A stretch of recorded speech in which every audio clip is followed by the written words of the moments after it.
don't have any other branch. हमारी कोई अन्य शाखा नहीं है, नकालों से सावधान। Hello students, how are you? I hope सब आप अच्छे होंगे और अच्छे से पढ़ रहे होंगे, आपके एग्जाम भी पास है। और आज मैं लेके आया हूँ एंशिएंट हिस्ट्री। और बच्चों, एंशिएंट हिस्ट्री जनरली एक नेग्लेक्टेड पोर्शन होता है, बट कोई नहीं, हमें पढ़ना चाहिए और हम उसे पढ़ेंगे। तो I will start with the introduction of history. थोड़ा सा आपका, थोड़ा सा जो मैं कहता ना, थोड़ा सा इंटरेस्ट रेज कर दूं आपका इन एंशिएंट हिस्ट्री। और जब इंटरेस्ट रेज हो जाएगा फिर उसके ऊपर हम बिल्डिंग बनाएंगे। तो this is the foundation and we will create a building over it. ठीक है, चलो शुरू करते हैं आज ancient history. I will try to make it interesting. Okay, तो ठीक है, अभी पढ़ते हैं शुरुआत से। Okay, like with the word history, what history is. Actually बच्चों, history is a word that came from a word historia. It was a Greek word, और ग्रीक वर्ड से वर्ड निकल के आया हिस्ट्री। और हिस्ट्री का मतलब होता है इंक्वायरी, नॉलेज और इन्वेस्टिगेशन। तो जब आप किसी चीज की नॉलेज लेते हो, इन्वेस्टिगेट करते हो, या किसी चीज को आप इंक्वायरी करते हो, तो हम उसे बोल देते हैं इट इज हिस्ट्री। तो हिस्ट्री में जनरली हम इंक्वायरी करते हैं। ठीक है, और अपने पास को जानना बहुत जरूरी है। अगर आप अपने पास नहीं जानोगे तो आपको पता ही नहीं लगेगा कि हमने पहले क्या किया। ये जो इंसान है, ये यहाँ तक जो पहुंचा है, जो डेवलप हो गया यहाँ तक पहुंचा है, वो डायरेक्टली ऐसे डेवलप होकर नहीं पहुंचा। उसने कभी ना कभी पहले कभी किसी और मेटल का यूज किया होगा, कभी स्टोन का यूज किया होगा। वो पहले खाने के लिए क्या करता था, वो पहले रहने के लिए क्या करता था। और आज जो हम रह रहे हैं, आज मतलब हम कह सकते हैं कि ये जो ह्यूमन है, ये सबसे एडवांस ह्यूमन है। आज जो भी हम करते हैं वो सबसे एडवांस चीजें हो रही है। और इन चीजों का हमें पता कैसे लगा? क्योंकि जब हमने, आपने एक सुना ना, एक साइंस आर्कियोलॉजी, आर्कियोलॉजी में जब हमने डिगिंग की, हमने खुदाई की, तो हमने देखा कि जो आर्टिफैक्ट्स निकल रहे थे वो आज से तो थोड़े बैकवर्ड ही लग रहे थे। तो हम कह सकते हैं कि हम उस जनरेशन की एडवांस फॉर्म है। तो कोई बात नहीं, history, history is a word that came from a word historia, and historia is a Greek word. It means to make an inquiry, investigation और having knowledge of anything, so that is known as history. जो कोई नहीं पूछता। ठीक है, वैसे अगर आप हिस्ट्री को डिवाइड करना चाहो, ऐसे तो हिस्ट्री कोई डिवाइड होती नहीं है, ना कोई उसका पर्टिकुलर टाइम पीरियड होता है। बट इंसानों ने अपनी कन्वीनियंस के लिए हर एक चीज को डिवाइड किया हुआ है। जैसे कि टाइप्स ऑफ माउंटेन। अरे माउंटेन तो माउंटेन है ना, क्या ही होता है टाइप्स ऑफ माउंटेन, बट फिर भी अब हिस्ट्री हिस्ट्री होती है। But you can divide it into three parts. In first is pre history, proto history and the history. So what is prehistory, what is proto-history and what is history? उसमें एक थोड़ा सा difference है, क्योंकि कभी कभार पूछते हैं, मोस्ट ऑफ द चांस है कि नहीं पूछेंगे। तो what is pre history? Before the invention of writing. मतलब pre history is something when writing was not developed. तब सिर्फ क्या चलता था, like there was a communication, only the oral communication बोलते हैं। राइटिंग डेवलप नहीं थी। और आपको पता ही है कि we knew very well about the administration of Akbar, the administration of Aurangzeb, because administration of Guptas, क्योंकि उस समय पर राइटिंग डेवलप हो चुकी थी। Like the plays of Kalidas, Abhijnana Shakuntalam etcetera etcetera. तो भाई जितने भी प्लेस होते हैं, they all told about us कि भाई साहब कि उस समय पर ऐसा होता होगा। जैसे कि आज में बहुत सारी मैगजीन्स आती है, जैसे कि आज नॉवेल्स आते हैं, जैसे कि मैं कहूँगी चेतन भगत की हाफ गर्लफ्रेंड। तो भाई हाफ गर्लफ्रेंड हवा में नहीं होती। वो आपको बताएगा कि लड़का क्या करता था, लड़की क्या करती थी। तो आपको पता लग सकता है कि भाई लड़का ऑफिस जाता था या कंपनी में जाता था, वहां पे जॉब करता था, लड़की पढ़ने जाती थी। तो भाई हाफ गर्लफ्रेंड उस स्टोरी से हटके वो हमें ये भी बताता है कि उस समय का परिवेश क्या है। ठीक है? तो when writing was not developed, it was pre history. और अगला क्या है हमारे पास? अगला है हमारा प्रोटो हिस्ट्री। प्रोटो का मतलब कि हिस्ट्री अभी डेवलप नहीं हुई है, it is in the initial stage. ठीक है, writing not develop yet but mention in the written records. Okay, writing अभी डेवलप नहीं हुई है but it is mention in the written records. जैसे कि कोई चीज आज हो रही है और आपको पता ही है कि लोग आप उसको, जैसे कि आपकी दादी ने आपको स्टोरी सुनाई, उनकी दादी ने उनको स्टोरी सुनाई होगी। तो भले ही मैं कहता हूँ कि राइटिंग आज डेवलप हुई है, बट ये दादी की जो स्टोरी चलती आ रही है पहले से, वो फिर उन्होंने उनकी दादी को सुनाई, हमारी दादी ने हमको सुनाई, और अगर आज मैं इसे लिख दूं, तो मतलब कि प्रोटो हिस्ट्री में राइटिंग डेवलप नहीं हुई थी, बट वो जो लिखा गया था वो थोड़ा समय बाद लिखा गया था। ठीक है, तो उसे बोलते हैं प्रोटो हिस्ट्री। और हिस्ट्री तो सिंपल है, व्हेन राइटिंग वाज इन्वेंटेड उसे क्या बोलते हैं, हिस्ट्री। ओके, एक जीके का क्वेश्चन बताता हूं, who is considered as the father of the history. भाई बंदे का नाम था Herodotus. Herodotus was considered as father of, और is considered as father of history. तो ये क्वेश्चन में भी आ सकता है, नहीं भी आ सकता, but Herodotus is considered as father of history. या एफकेट के एग्जाम में थोड़ा इंपॉर्टेंट हो जाता है क्योंकि वहां पे वन लाइनर आते हैं। चलो ठीक है, ओके। अभी हमारा नेक्स्ट क्वेश्चन है कि why to study ancient history. Ancient history को क्यों पढ़ना चाहिए। देखो, this class is just to develop a feeling of to study ancient history ना। बच्चों के अंदर होता है कि why to study ancient history, तो कुछ एक ऐसी फीलिंग को रेज करना कि यू विल स्टडी। तो उसके लिए मैं थोड़ा बता रहा हूँ, you can skip this portion अगर आपको लगता है कि it is not relevant. But अगर आपको लगता है कि इसको हमारे लाइफ में आपको पता होना चाहिए why to study ancient history, और तो आप एक बार इसे जरूर देख लेना। चैप्टर 1 है ये, okay. Why to study ancient history, when and where people develop earliest culture. कि सबसे पहले कल्चर कहाँ पे डेवलप हुआ। कल्चर क्या होता है, culture is a series of habits. एक ग्रुप ऑफ हैबिट होती है जो किसी की भी होती है, like you may belong to another culture, I may belong to another culture, Rajasthan is having different culture, UP is having different culture। तो पहले सबसे पहले कल्चर कहाँ पे डेवलप हुआ, अगर उसको जानना है तो एंशिएंट हिस्ट्री पढ़नी पड़ेगी। Starting of agriculture and settled life, कि कब से हमने सेटल्ड लाइफ, पहले जो इंसान था it was Hunter and gatherer, but फिर लेटर हमने क्या किया, हमने एक जगह पे रुक के रहना शुरू किया, that is the settled life. और जब सेटल्ड लाइफ शुरू की उसके पीछे रीजन रहा होगा कि अब हमें खाने की तलाश नहीं करनी पड़ती होगी, हमने एग्रीकल्चर को क्या कर लिया होगा, डेवलप कर लिया होगा। अब खाना हमारे बराबर में था तो हमें फूड एंड गैदर बनने की जरूरत नहीं थी, हमें घूमने की भी जरूरत नहीं थी। नेक्स्ट, मीन्स ऑफ लाइवलीहुड, कि सबसे पहले लोग क्या करते थे जीवन यापन के लिए, खाने के लिए वो क्या करते थे। Next, origin of art work, spinning, weaving, metal work. सबसे पहला मेटल इंसान ने जो यूज किया था दैट वाज कॉपर। अब हमें इसका कैसे पता लगेगा, जब हम एंशिएंट हिस्ट्री पढ़ेंगे। भाई the first metal that was used by the human, वो कौन सा था, कॉपर। वैसे कॉपर से पहले भी हम क्या यूज करते थे, स्टोन्स यूज करते थे, क्योंकि भाई एक ही तो था। कोई ना, देखो आज भी आप सोचो ना, अगर आप एक दिन अपनी जिंदगी को बिना स्टील या आयरन के बिता के दिखा दो। जिस कुर्सी पे हम बैठते हैं वो आयरन से, जिस पंखे से हम हवा लेते हैं वो आयरन से। तो हमेशा से इंसान को मेटल या किसी भी चीज की रिक्वायरमेंट पड़ी है, हमेशा पड़ी है। तो उस समय पर तो मेटल इतना ज्यादा डेवलप नहीं था, मेटल के बारे में नहीं पता था, तो हमें स्टोन के बारे में तो पता ही था। लाइक उस समय पर जो मेन यूज था स्टोन का वो था वेपन बनाने का। अगर किसी चीज को काटना हो, अगर किसी चीज की डिगिंग करनी हो, खुदाई करनी हो, तो इन सब चीजों के लिए कौन सा यूज करते थे हम, स्टोन हम यूज करते थे।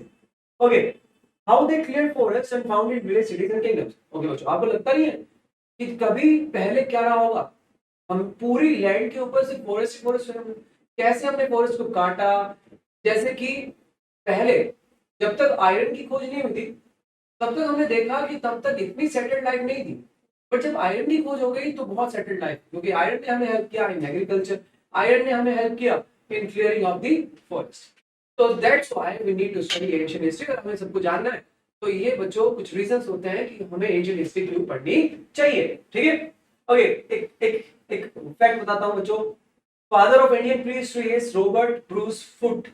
कौन होते हैं, रॉबर्ट ब्रूस फुट। और father of history is considered, and who is considered father of history, Herodotus.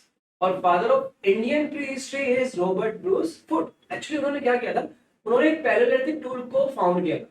सबसे पहला बंदा वो जिसको पैलेलिथिक टूल मिला था, तो उन्होंने फिर उसके पीछे डिस्कवरी करना शुरू किया, तो that's why he is considered as the father of Indian pre history. ये भी क्वेश्चन आपको एग्जाम में वन लाइनर के तौर पर मिल सकता है। चलो ठीक है, तो अब हम पढ़ेंगे आर्कियोलॉजी। तो देखो, आप देखते हैं कि जब हम घर को एक महीने के लिए छोड़ के जाते हैं, एक महीने के लिए, जस्ट फॉर अ मंथ, तो घर पे इतनी मिट्टी के लिए जम जाती है।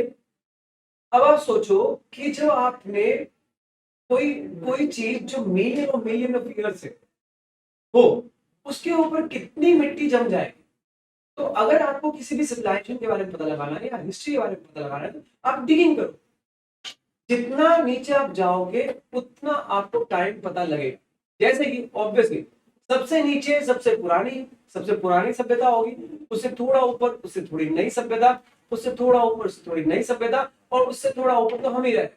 तो जितना आप डिग करोगे नीचे, उतना आपको पता लगेगा कि जितना नीचे तक मिलता रहेगा कि आपको पता लगता रहेगा कि भाई साहब ये सबसे पुरानी सिविलाइजेशन थी। अब बताओ इंडस का, वैदिक का हमें कैसे पता लगता है? जस्ट डिगिंग करके हम देखते हैं कि भाई ये ऊपर ही मिल गया तो शायद ये वैदिक का होगा, ये थोड़ा और नीचे मिल रहा है तो ये कहाँ का होगा, हड़प्पा का होगा। और जब हमने थोड़ा और नीचे डिगिंग की, सिर्फ हमें पत्थर ही पत्थर मिले, तो हमने पता लगा लिया कि भाई वो क्या थी, वो स्टोन एज थी। तो इस तरीके से हमने पता लगा सबसे नीचे स्टोन, उसके ऊपर कहीं ना कहीं हमें कॉपर मिला होगा या ब्रॉन्ज मिला होगा, फिर उसके ऊपर हमें आयरन मिला होगा। तो हमने उस हिसाब से टाइम बना दिया। बच्चों ये डिगिंग के जो प्रोसेस है या जो हमें ये सामान मिलता है उसको हम बोलते हैं archaeology. The science which enables us to take the old mounds in a systematic manner, in a successive layer, to form an idea of the material life of the people is called as archaeology. तो ये जो science, जो digging की science है, और जो हमें नीचे से जो भी आर्टिफैक्ट्स मिलते हैं, जो भी मटेरियल मिलता है, उसकी स्टडी को हम बोलते हैं आर्कियोलॉजी। एक्चुअली जो हमें नीचे से बहुत सारी चीजें मिली है, लाइक जब भी हम डिगिंग करते हैं तो हमें बहुत सारी चीजें मिलती है, like coins. The study of coins is known as numismatics. क्या बोलते हैं बच्चों? Numismatics, the study of coin. आपने देखा ना बच्चों, ऑब्वियसली आज जो हमारे जेब में जो कॉइन होते हैं, जो हमारे पॉकेट में कॉइन होते हैं, वो एक एडवांस कॉइन होता है। उनका शेप बिल्कुल रेगुलर होता है। तो ये दिन के इंसान ने जब पहली बार कॉइन बनाया होगा तो बिल्कुल शेप बिल्कुल रेगुलर शेप होगा। यस, वो कोशिश करते होंगे कि वो स्क्वायर हो जाए, वो गोल हो जाए, कुछ कोशिश करते होंगे। और बच्चों क्या उनके पास इतनी अच्छी टेक्नोलॉजी थी? नहीं, इतनी अच्छी टेक्नोलॉजी नहीं थी। वो क्या करते थे उस समय पे? होते थे पंच मार्क कॉइन्स। वो पंच करके, और उसमें तो आपको पता है मेटल में आप पंच करो तो गड्ढा पड़ जाएगा, तो उस तरह के कॉइन्स होते हैं, मैं बोलते हैं पंच मार्क। और कॉइन्स की स्टडी को बोलते हैं न्यूमिस्मेटिक्स। एक होता है इंस्क्रिप्शन। किसी चीज पर कोई चीज हम एनग्रेव करते हैं तो उसको हम बोलते हैं इंस्क्रिप्शन। और इंस्क्रिप्शन की स्टडी को हम बोलते हैं एपिग्राफी।